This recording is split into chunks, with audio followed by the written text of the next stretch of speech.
తూర్పుగోదావరి జిల్లా రాజమహేంద్రవరంలో ఓ కౌలు రౌతు తన సేవా గుణంతో అందరి ప్రశంసలు అందుకుంటున్నారు.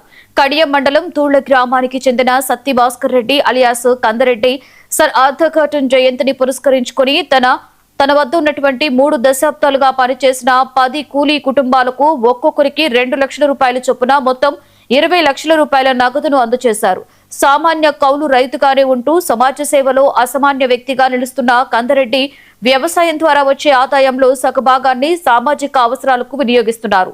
గ్రామాలలో పారిశుద్ధ్య ట్రాక్టర్లు, పార్కుల నిర్మాణం, పాఠశాలలు, దేవాలయాలు, చర్చిలకు విరాళాలు అందిస్తూ ప్రజల మనసుల్లో ప్రత్యేకమైన స్థానాన్ని సంపాదించారు. కందరెడ్డి సేవా కార్యక్రమాలను స్థానికులందరూ కూడా అభిమానిస్తున్నారు. కొండ మాస్టారు దొల్ల గ్రామం కడియం మండలం. నేను దొల్ల గ్రామం మాజీ సర్పంచ్ని. మరి ఈ గ్రామంలో నా చిన్నప్పటి నుంచి కూడా రెడ్డి గారిని చూశాను.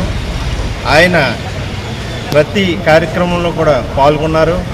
ఎందుకంటే ఈరోజు కాటన్ 223వ జయంతి సందర్భంగా ఒక ప్రత్యేకమైనటువంటి కార్యక్రమం తీసుకున్నారు.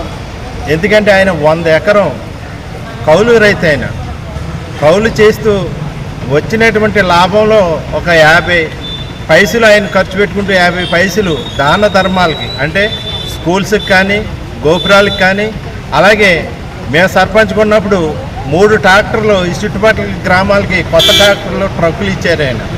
ఆయన దాతృత్వానికి వెళ్ళలేని నరం లేని దాతృత్వం అయింది. ఎందుకంటే శివాలయం కానీ, గుళ్ళు కానీ, చర్చిలు కానీ అనేకమైనటువంటి కార్యక్రమాలకి ప్రతి దానికి కూడా దానం ఇచ్చి ఒక దాత కింద కందరెడ్డి గారు అంటే ఒక దాత అనేటువంటి నానుడి ఈ చుట్టుపక్కల జిల్లాల్లో మరి వ్యాపించింది. ఆయన అటువంటి కార్యక్రమాలు